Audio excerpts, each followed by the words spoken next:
Olá, companheiros e companheiras da turma de História do EJC, da Fronteira Sul, novamente juntos nesse estudo, agora em torno das lutas sociais no campo, no processo de redemocratização do Brasil, né?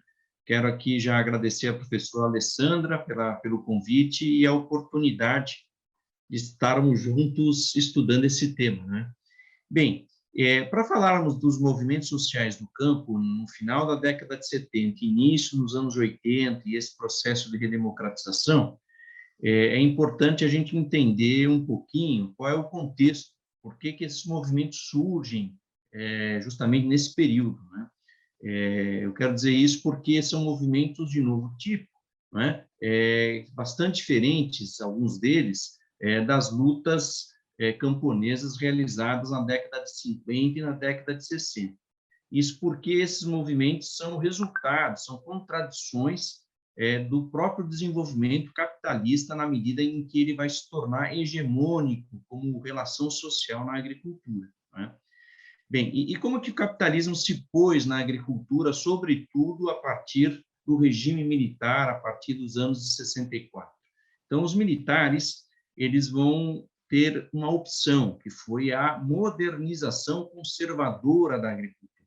Isso se pôs como opção porque nós já tínhamos dentro do Brasil uma indústria voltada para a agricultura, que é produto do nosso ciclo de industrialização no pós-guerra, em especial, né, produto do plano de metas do governo Juscelino Kubitschek, de 56 a 60, quando a industrialização brasileira atinge o seu maior alto grau. Isso quer dizer que nós temos dentro do país indústrias que geram máquinas, equipamentos, insumos para as outras indústrias. Isso se chama setor de bens de capital. Então, isso está internalizado. Eu estou dizendo isso porque todo aquilo que vocês costumam chamar de Revolução Verde, não é? Aquele conjunto de máquinas, conjunto de insumos químicos, não é? Tudo isso era importado, porque não tinha indústria que fornecia isso no Brasil.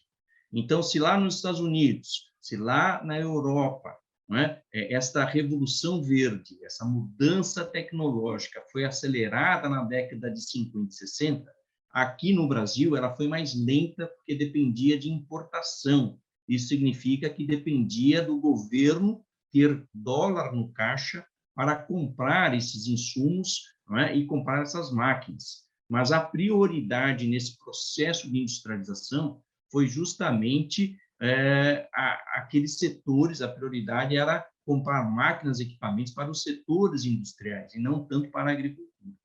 É por isso que essa modernização dentro da fazenda ela vai se dar mais tardiamente no Brasil, sobretudo na década de 70. Bem, com o regime militar, essa opção, note, eu já tinha uma indústria de base, não é? Uma indústria de bens de capitais, e estava se formando uma indústria voltada para a agricultura. Isso permitiu aos militares, então, tomar uma decisão. Ao invés de fazer a reforma agrária, uma reforma agrária que estava posto no Estatuto da Terra, veja que os militares, em novembro de 64, vão lançar o Estatuto da Terra, que tem muitos elementos modernizantes, né, se propõe a modernizar as relações de trabalho no campo, inclusive, né, mas ela é lançada em 64 muito mais como um efeito para controlar, amenizar o ímpeto da base camponesa. Note que o primeiro setor a ser reprimido com o regime militar vai ser o setor camponês. Já em 64, as forças paramilitares, jagunços, os fazendeiros, as brigadas militares, as PMs e o próprio exército vai reprimir violentamente as ligas camponesas, o MAB, o MASTER, não é? O Movimento dos Agricultores Sem Terra aqui no Rio Grande do Sul, vai reprimir violentamente a UTAB, não é? Que já em 63, em dezembro de 63, ela se torna a CONTAG, né? Que é um movimento sindical. Então, vai ter uma forte repressão, vai ter lideranças mortas, sumidas, sequestradas, não é? E sem essas lideranças, os militares, então, fazem a propaganda do Estatuto da Terra para amenizar, para controlar, né, esse ímpeto da luta camponesa pela reforma agrária. Ainda que no Estatuto da Terra já tenha componentes modernizando, indicando que haverá novas relações tipicamente capitalistas, né? Leia-se assalariamento rural, mesmo que ali esteja posto isso, né? Essa decisão dos militares em modernizar a grande fazenda e expandir a fronteira agrícola brasileira, isso vai ocorrer, sobretudo, com o governo Costa e Silva, lá em 1968, quando ascende ao Ministério da Economia o grupo de um político que hoje ainda é vivo, chamado Delfim Neto.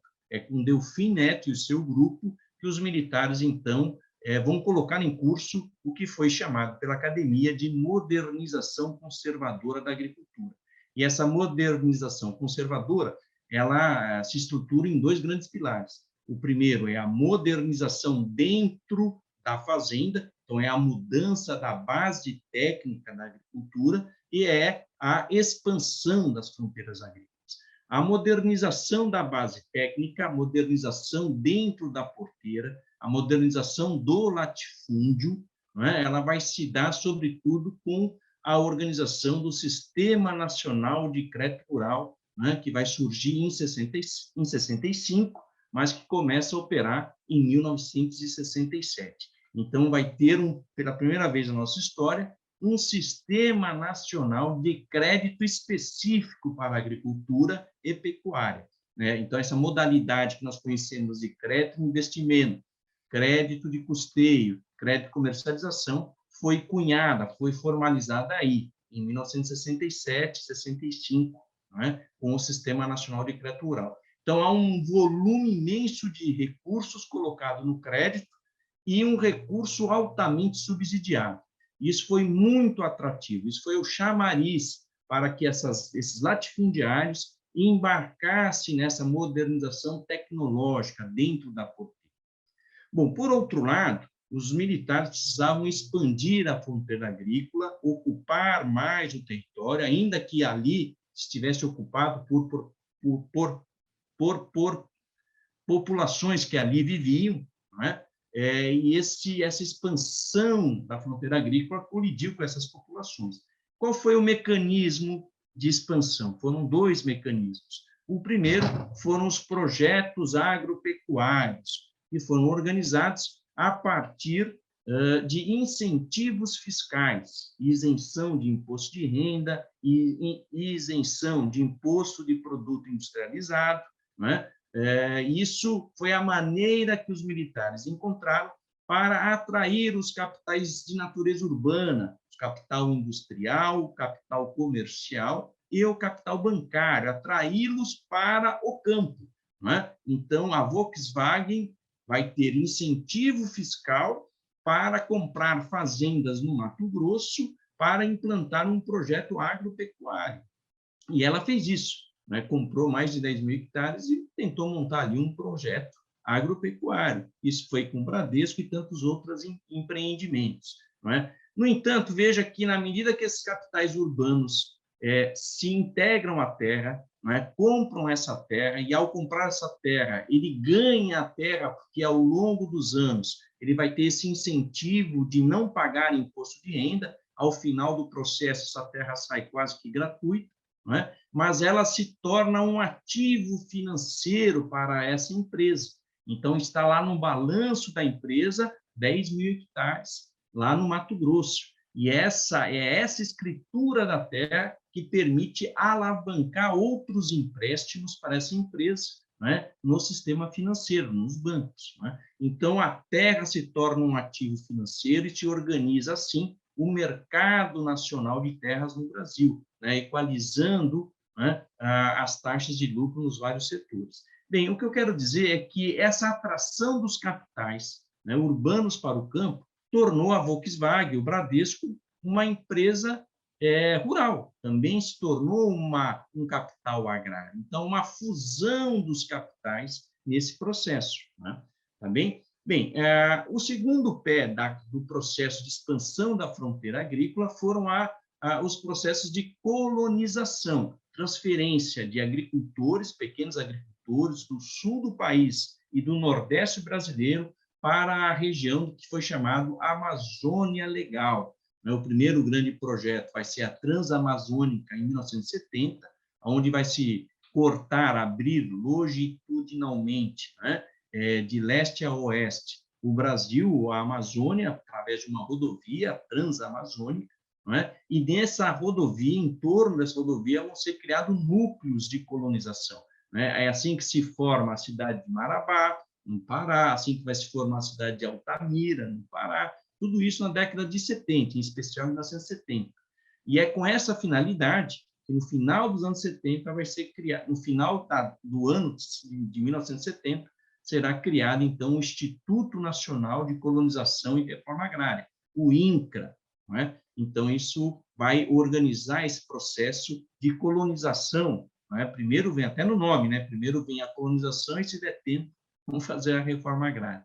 Então, veja, a colonização de natureza pública se pôs ao longo da década de 70 e início dos 80, mas também, em paralelo à colonização pública, nós teremos os projetos privados de colonização, né, no norte do Mato Grosso, no sul do Pará. Né? Então, vai ser muito intenso esse processo de transferência de agricultores sulistas e de agricultores nordestinos para essa nova região, né? Tendo com isso também conflitos em áreas indígenas, terras de quilombolas e poceiros que ali também viviam. Né? Bem, e depois da porteira, nós vamos ter uma modernização também da agroindústria. Né? Vão ter recursos subsidiados em meados da década de 70, que vai modernizar a agroindústria, e assim vai surgir o que vocês conhecem por Perdigão e Sadia, né? Uma agroindústria que integra verticalmente os agricultores. Os agricultores passam a instalar aviários ou passam a instalar os chiqueirões, que agora se chama pocilga, né? E muda o nome, não é à toa, porque há todo um ritual, todo um manejo técnico e um conjunto de práticas e insumos industrializados, né, que esses agricultores vão ter que submeter, regras, não é? Contratos são firmados, então há uma integração desse camponês. E esse camponês vai se tornar um camponês integrado, submetido, subordinado a essa indústria processadora. Bem, então você vai ver também, depois da porteira, se estabelecer a agroindústria brasileira, né, no formato que a gente conhece hoje.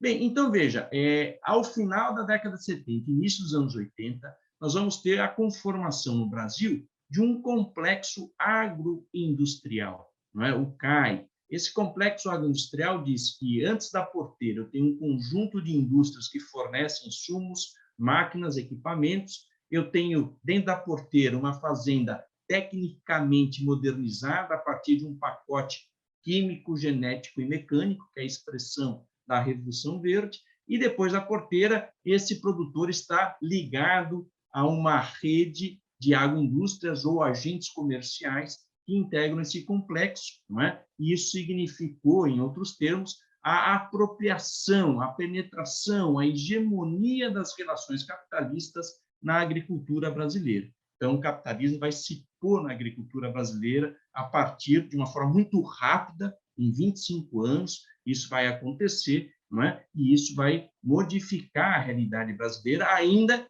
que a maioria dos trabalhadores e camponeses, não é? São os pequenos agricultores, não é? Vivendo de forma subordinada a essas grandes empresas, fazendas, né? Ou o complexo agroindustrial que vai submetendo esses camponeses. Bem, então, veja, sobre esse contexto que nós vamos ter, então, o ressurgimento das lutas dos assalariados e o surgimento de novos tipos de organizações dos camponeses. Então, vamos lá. Sobre os assalariados rurais, na medida que eu digo que o complexo agroindustrial é a expressão do controle do capital na agricultura brasileira, o capital industrial controlando a agricultura, sendo a relação hegemônica na agricultura brasileira, o pressuposto é que também é hegemônico as relações de trabalho, né, assalariadas. Então, se expande o proletariado rural na agricultura agricultura brasileira. E é verdade, cresceu muito o número de assalariados no campo, não é? E este crescimento implicou, não é, sobretudo na região canavieira do Nordeste brasileiro, a organização de intensas lutas, né? Já em 1979, nós vamos ter as primeiras greves no Pernambuco, né, envolvendo mais de 20 mil assalariados, não é? Essas greves organizadas pela Federação dos Trabalhadores da Agricultura do Pernambuco, junto com a CONTAC, ela vai dar base no seu método organizativo a outras experiências, né? Isso foi em 79. Já em 80, na mesma região, né, que é a região canavieira do Pernambuco, melhor dizendo, que é a região da Zona da Mata no Pernambuco, que é onde está a cana implantada.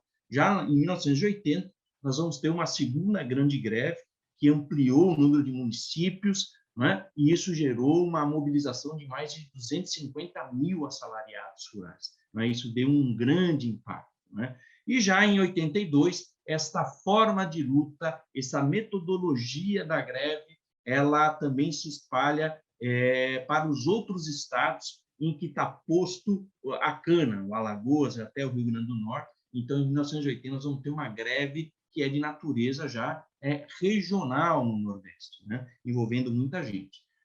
Nesse processo de luta, também processo de luta dos assalariados, também se destaca o levante popular que nós vamos ter no interior de São Paulo, na cidade de Guariba, em 1984, né? Esses boias frias, esses cortadores de cana, eles vão fazer um levante popular na cidade. Vão fazer saques, vão depredar os órgãos públicos, vão meter fogo nos canaviais, não é? Vão fazer uma batalha campal na sede, na praça central da cidade, e desse levante vão declarar uma greve, não é? E é justamente essa greve de 1984, pelo seu impacto, por esse levante popular desses trabalhadores, ele vai marcar as relações trabalhistas na agropecuária, em especial no setor sucroalcooleiro de São Paulo. É ela que vai normatizar as novas relações, não é, assalariadas. Não é?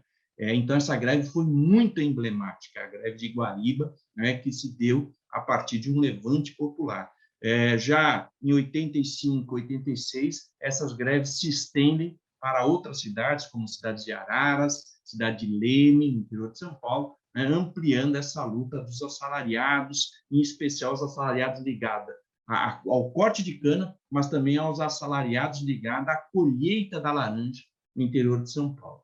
Bem, então, além das lutas dos assalariados, que vão ganhar um novo impacto, porque cresce o volume de assalariados no Brasil, né, nós vamos ter o aparecimento de novos movimentos sociais no campo. Né? Já em 75, nós vamos ver justamente na região do Bico do Papagaio, que é uma região que se encontram os estados do Pará, Maranhão e Tocantins, nesse bico, nesse triângulo aí, não é?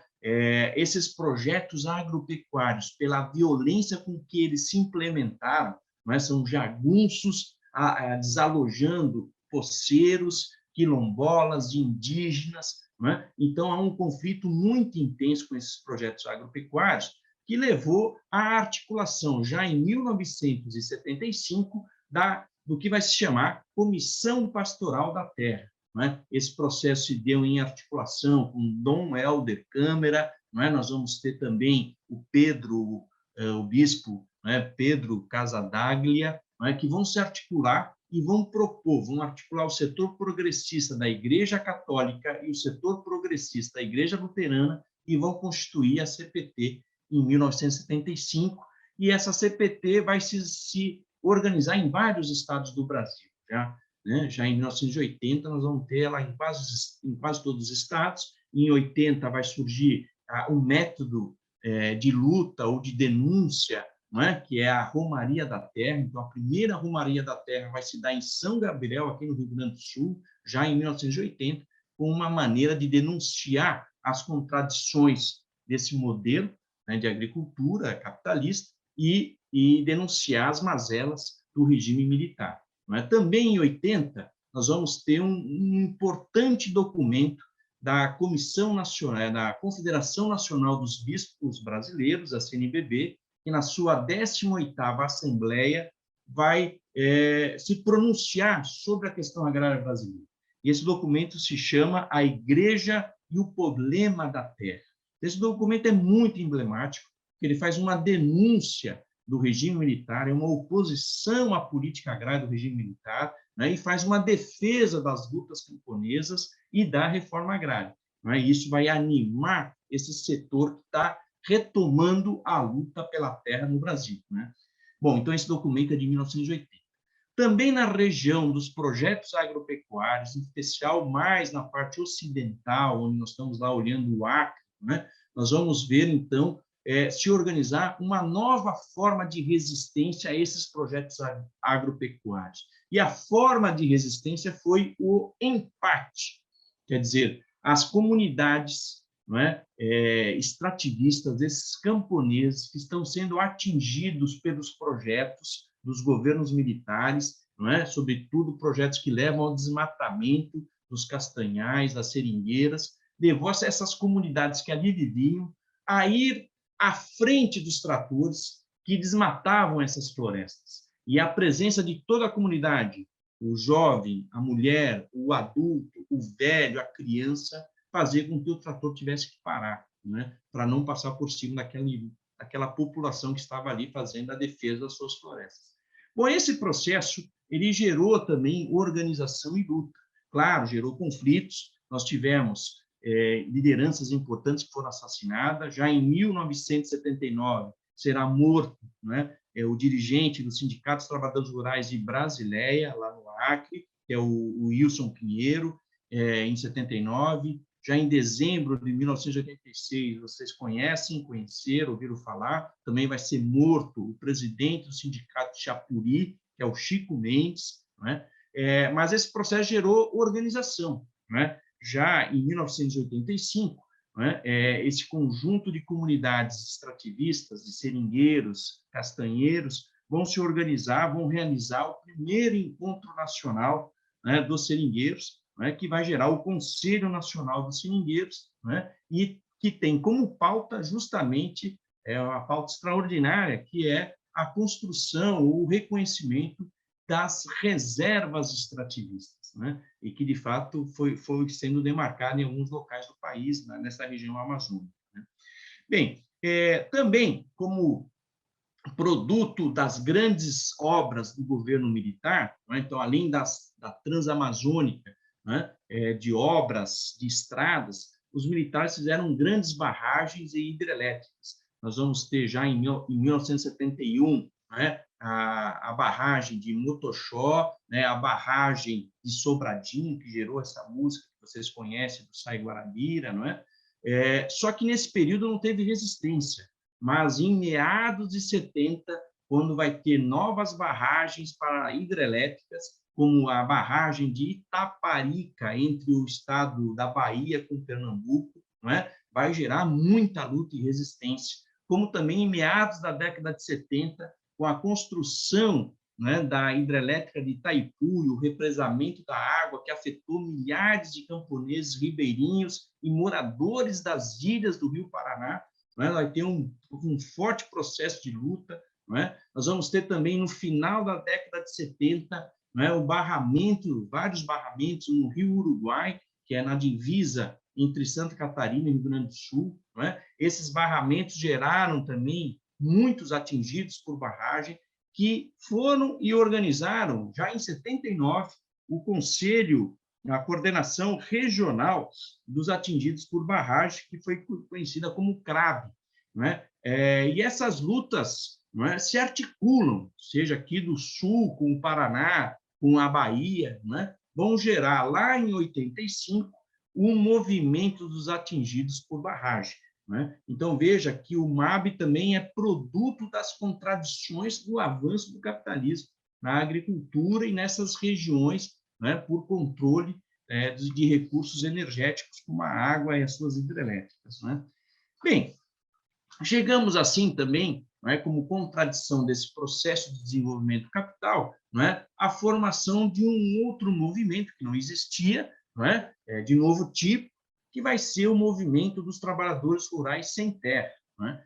já em 1978, né, em maio de 78, o povo caigangue, da sua reserva Nonoai, passa a expulsar um conjunto de pequenos agricultores que, ao longo da década de 60 e 70, foram estimulados, desde o governo Brizola, passando pelos governos aqui, governos estaduais, que são governos impostos pelos militares.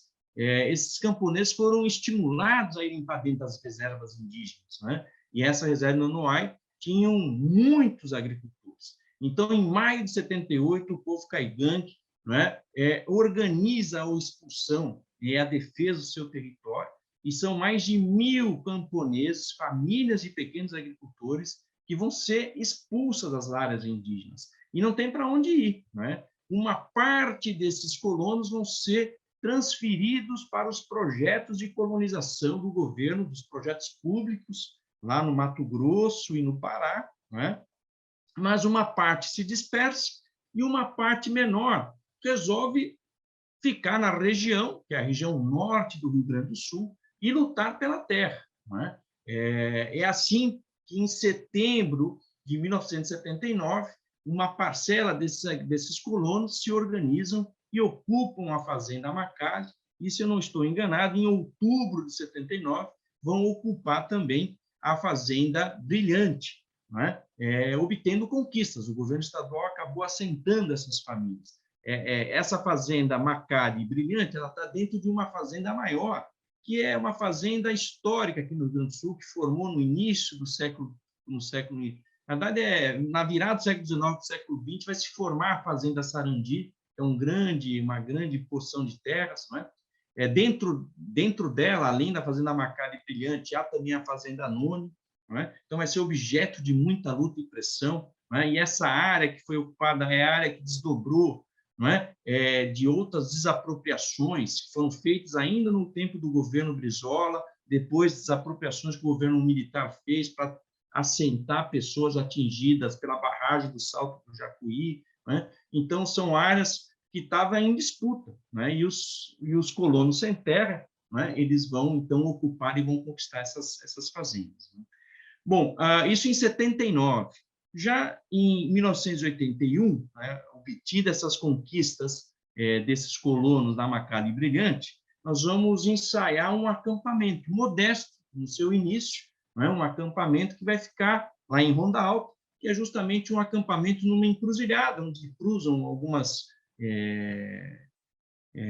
rodovias, né, cruzam estradas, né, e essa encruzilhada aí, né, se chama a Encruzilhada do Natalino, que era a pessoa que tinha bodega ali nesse cruzamento, nesse ponto de encontro aí, né?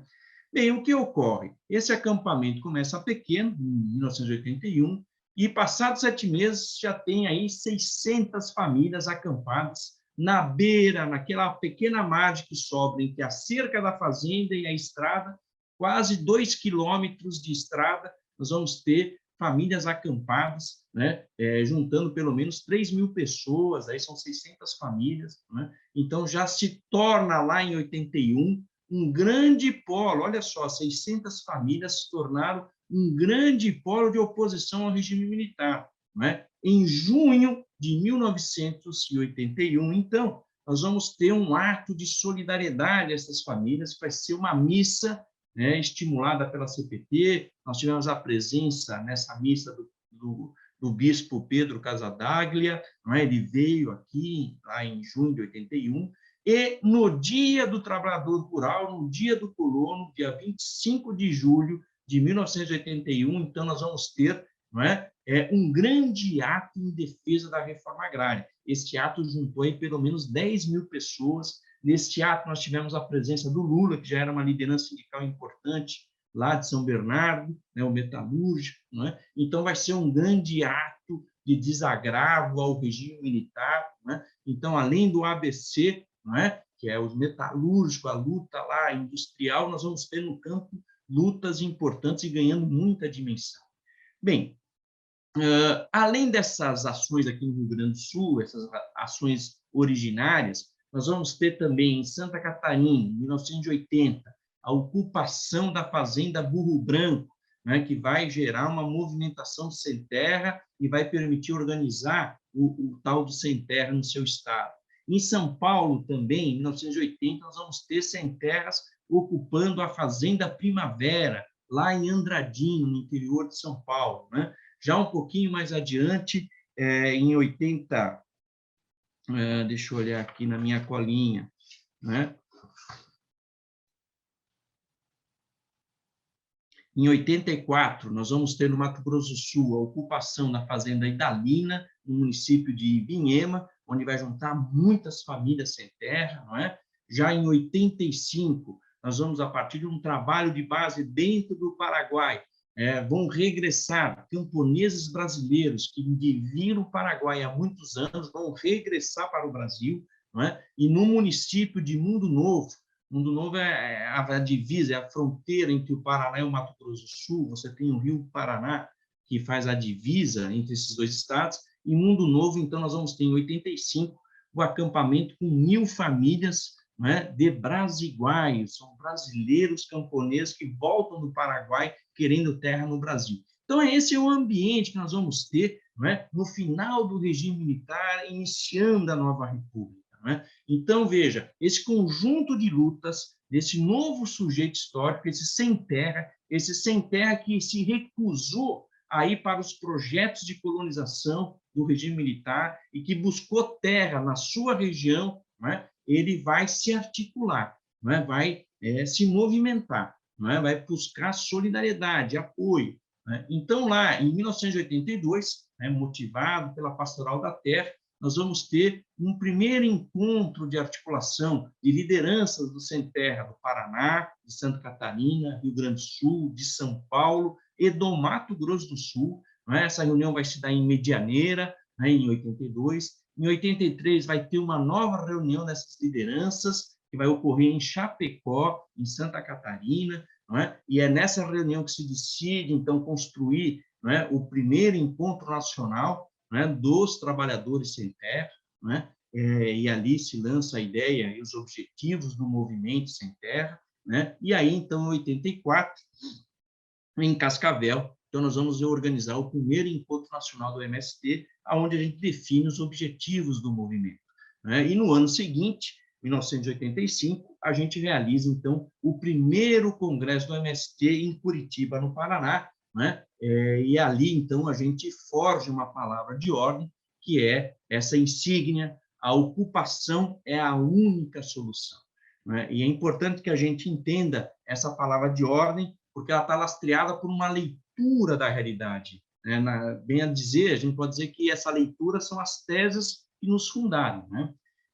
Antes de entrar nas teses e a implicação prática dessa palavra de ordem estabelecida lá no Congresso de 85, é importante dizer também que em 86 nós tivemos um importante encontro, que é o encontro já com famílias que conquistaram a terra.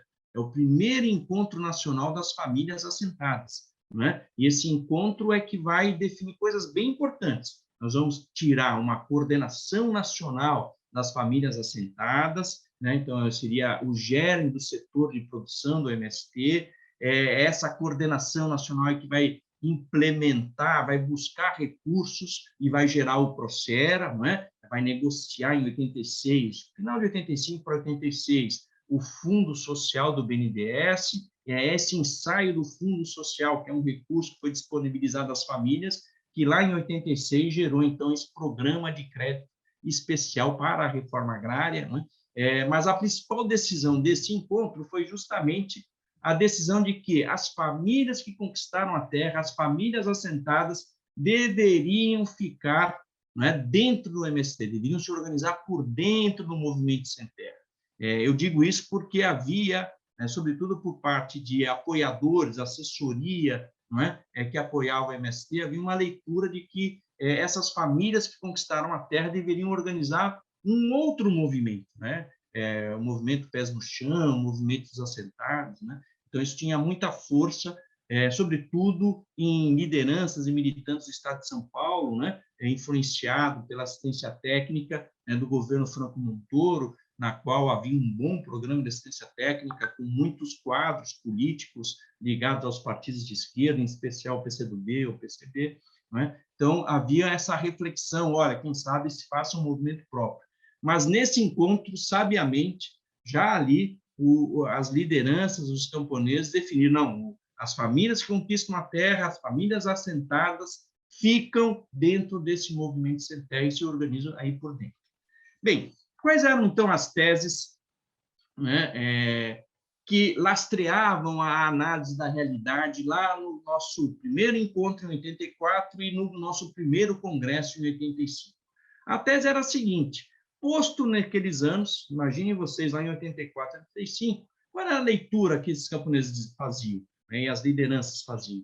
A leitura era a seguinte: olha, a grande fazenda, esse latifúndio se modernizou, né? Não precisou da reforma agrária para ela se tornar, não é, uma fazenda capitalista, né? Ela se modernizou por aqueles programas dos governos militares, em especial o programa de crédito, né? Então, se a grande fazenda se modernizou sem precisar da reforma agrária, claro que a burguesia não vai precisar defender a reforma agrária como instrumento modernizador do campo para o desenvolvimento do capitalismo no campo. Então, a burguesia abandona, claro que no seu ideário, no caso brasileiro, ela nunca teve isso no seu ideário, mas não estava no horizonte dessa classe dominante, especialmente no final dos anos 70 e início dos 80, a reforma agrária. Então, a classe dominante, a burguesia, não precisava da reforma agrária como instrumento modernizador da grande fazenda. Bom, se a burguesia não precisa da reforma agrária, o Estado e os governos, não é, que são agentes organizadores da dominação burguesa, não é, eles também não vão realizar a reforma agrária. Não é? Então, qual é a consequência dessa leitura? A consequência é que, não é, a reforma agrária no Brasil só será obra da ação direta dos trabalhadores sem terra, das ocupações de terra. Portanto, a reforma agrária no Brasil é produto da ação dos trabalhadores organizados. Portanto, a decorrência é qual? A ocupação é a única solução. Vejam que essa leitura da realidade está posta também em 85, quando justamente, né, nós vamos ter, já em maio de 1985, né, em pleno congresso da CONTAG, nós vamos ter o presidente empossado, José Sarney, né, indo no congresso e anunciando o primeiro Plano Nacional de Reforma Agrária. Em maio de 85, ele anuncia dentro do congresso da CONTAG que irá assentar 1.400.000 famílias. Vai desapropriar 43 milhões de hectares. Vejam só, em 5 anos isso, né? Então, veja o impacto. Isso foi em maio. Em outubro, isso vira lei. Isso vira um decreto, né? Em outubro de 85. Então, veja, muitos dos setores tradicionais da esquerda brasileira, em especial o PCB e o PCdoB, que estão na clandestinidade, mas eles operam por dentro do MDB, né? Eles diziam em vários estados para as nossas lideranças que, olha, agora vamos aguardar o governo, porque o governo vai fazer a reforma. Né? Então, veja, lá em 85, sabiamente as lideranças do MST, no seu primeiro congresso, definem a seguinte estratégia: a ocupação é a única solução. Não dá para esperar nem da burguesia, nem esperar do Estado a reforma agrária, porque não virá. A reforma agrária será obra da ação direta dos trabalhadores organizados. Não é? Então, veja, esta orientação no Congresso se expressa em ações muito concretas. Não é? 25 de maio de 85, não é? Nós vamos ter 2.000 famílias lá no extremo oeste catarinense, em Abelardo Luz, ocupando no mesmo dia várias fazendas. Então, imagine o impacto político disso. Né? E 29 de outubro de 85, nós vamos ter 1.500 famílias, próximo de 7.000 pessoas, nós vamos ter, né, a ocupação da Fazenda Nune, no norte do Rio Grande do Sul. Então, veja o impacto disso como uma estratégia política. Bem, é claro que essas lutas, então, já comentei, elas vão se estender para outros estados, né, e vai se organizar nacionalmente o MST. E qual é a novidade desse movimento frente à história anterior da luta camponesa? Não é? Nós vamos ter, na década de 50 e 60, a organização das ligas camponesas, a organização da UNTAB, que é a União dos Lavradores e Trabalhadores Agrícolas do Brasil, que é a gênese da organização sindical, né? É a mãe da CONTAG, né? E nós vamos ter já, em 1960, a organização do MASTER aqui no Rio Grande do Sul, que é o Movimento dos Agricultores Sem Terra. Veja que interessante, não é? O MST vai surgir, então, nessa virada da década de 70 e 80, não é? E ele, diferente das outras organizações, ele vai buscar a sua autonomia política. O TAB havia forte influência, né? A direção ocorria por dentro de militantes do Partido Comunista Brasileiro. As ligas camponesas eram dirigidas por lideranças do Partido Socialista Brasileiro. E o MASTER era dirigido, influenciado por lideranças ligadas ao Partido Trabalhista Brasileiro, o PTB. O IMST já nasce com uma outra natureza.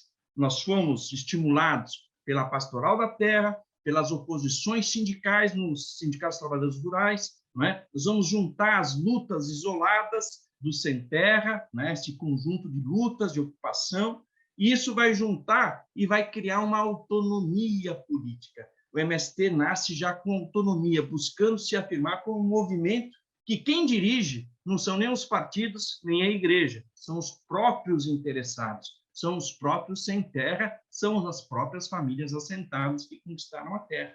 Essa é a sua direção, não é? E mais, o MST vai trazer uma novidade para a esquerda brasileira, e podemos dizer, por que não, para a esquerda mundial, que é a junção de três naturezas, de três características que sempre foram separadas na experiência da organização popular.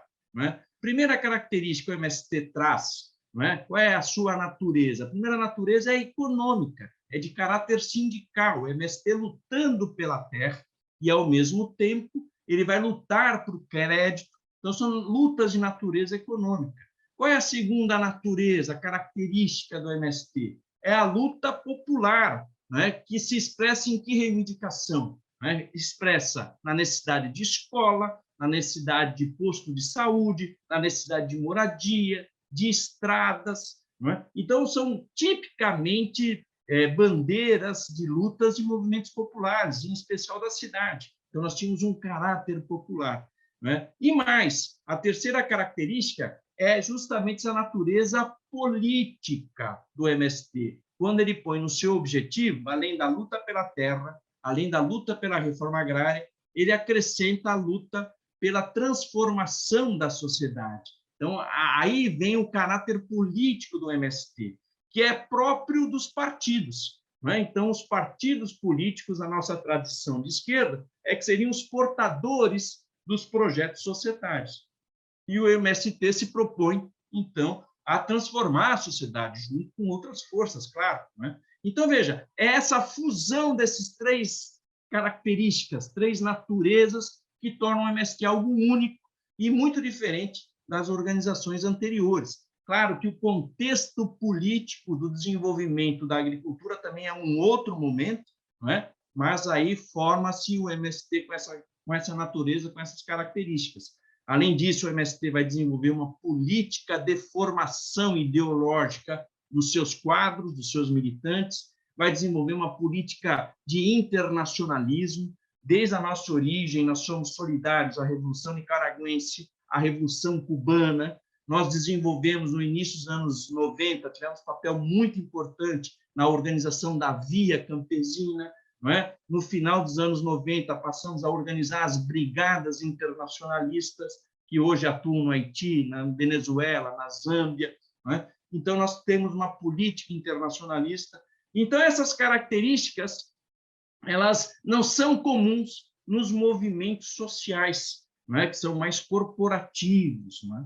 Então, veja, então vai surgir o MST com essas características nesse momento histórico, quando né, o Brasil está se redemocratizando e surgindo a nova república. Claro que o MST vai ter papel muito importante nos anos 80, né, nos anos 90, e assim segue, que aí vai ser uma outra história.